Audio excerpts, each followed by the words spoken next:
A devastating plane crash at BJ Medical College has raised urgent questions.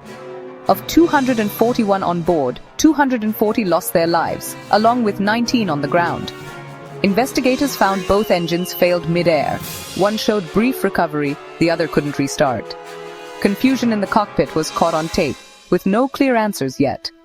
No safety fixes have been issued so far, as the probe digs deeper. Stay tuned for updates. Like and subscribe for more breaking news.